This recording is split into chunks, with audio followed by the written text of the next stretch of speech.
What's up, everyone? We're gonna go over some of the more beginner lines that we have in the park. We're here in the sport course. This is honestly probably one of the most fun trails we have. It's fairly basic. It's just a bunch of small little tables. Nothing's really bigger than 3 feet tall. Really good place to get comfortable jumping. Very good warm up. This is probably the first place I go for most of the time I'm riding here. And yeah, we're gonna take you through it. Starts off with a nice little roller in.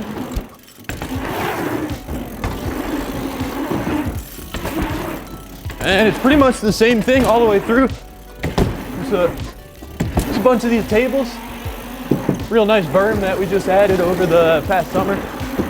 If you're still not comfortable jumping, best thing I can tell you is just use your arms and legs to pump through everything, keep your speed going.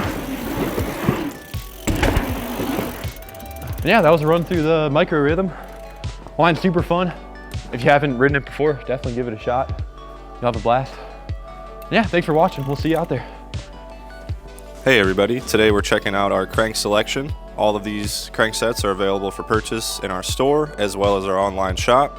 Starting off, we have the BSD cranks. They include a bottom bracket, which is nice. You don't have to buy them separately. Those are a 2-piece design.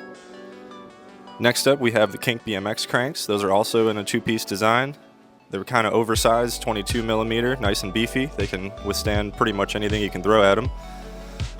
We also have some Colt cranks as well in the case. Those are in a 3-piece design. And then some nice, cheap, affordable Sunday cranks as well that fit on almost any bike. And finishing it off, we have the Profile Racing cranks. These are awesome. They're made in America, super strong. We have the race cranks as well as the column cranks. So the race cranks are 19 millimeter and the column cranks are 22 millimeters, nice and oversized. They can withstand anything you want to throw at them. We also have a bunch of options for bottom brackets. These are the bearings that go inside of the frame. The most common one would be the mid-bottom bracket, whether it's 19 millimeter or 22, we have you covered. We even have some of the Mission brand American bottom brackets that can turn lower end unsealed crank setups into a little bit nicer sealed bearing setup. Also up here, we have some Profile Racing branded bottom brackets. Once again, Profile is made in America, right in Florida. Really awesome stuff. They use super high precision bearings. Also have a bunch of miscellaneous spacers and odds and ends you might need for your crank setups. And finishing it off, we even have a set of mountain bike cranks. If you're looking to upgrade your DJ bike, you can get these cranks and bottom bracket here. They are compatible and will work with most bikes. All right, those are our options for cranks and supporting mods today. Come check them out anytime.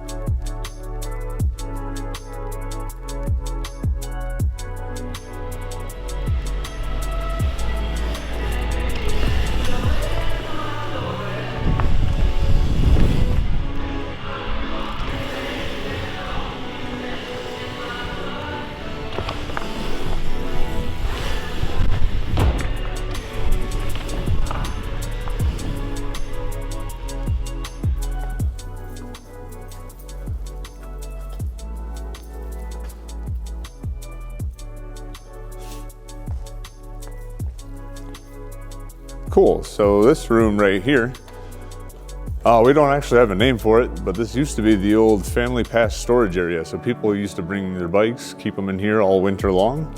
That way they don't have to drive them back and forth to their house. But this one was specifically for the families, the people that had like 4+ bikes that wanted to keep them in one big bunk. We have since moved that area, but we blasted down a wall that used to be over there, took down a big stack of ventilation equipment that actually took me out this summer. But yeah, and then probably the coolest part about this room is the fact that all these planks of wood here were donated to us by Shred & Co. And this is actually the old outdoor seating area from Saucy Brew Works. All of these 2x6s were donated, and I just wanted to make one continuous section of trail with them, so this is what we ended up coming up with. Yeah, so when you come into this room initially, it comes from the old side space. that's gonna roll through the green trail here, and it's gonna go right between all these rocks, and then you can dodge the log or ride on top of it if you want to, but it's all a bunch of cool little scribe cuts that we did. Basically, this is one just big log that we had sitting around from the beginner room. I rounded off the edge that way people don't get flat tires too much. But yeah, it's just one solid log that I built the trail around and then just did a bunch of little scribe cuts around it. And then you just come up and around this corner here, so there's a nice little bank here, and then there's a split roller right here that takes you into a rascal berm. This right over here is right about where the picnic table tops ended, and you can tell the difference between the wood. All this pressure treated outdoor stuff is real gray, and then it goes into some other stuff. But I don't think that I used a whole lot of new lumber for this room. Most of this stuff is recycled, which is one of my favorite parts about building stuff here. Nothing goes to waste. So initially I had 2 rollers left over from the beginner room that I was just gonna plant in the floor over here, but I didn't really like the way that they looked, and I really wanted to keep the trail continuous with the North Shore. So I made like kind of a little like tall to short roller and then a normal width one just for a little bit of variety.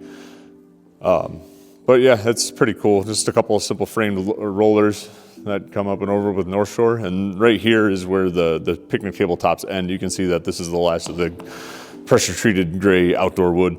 And then this goes into some more recycled 2x4s right here for this last little rascal berm.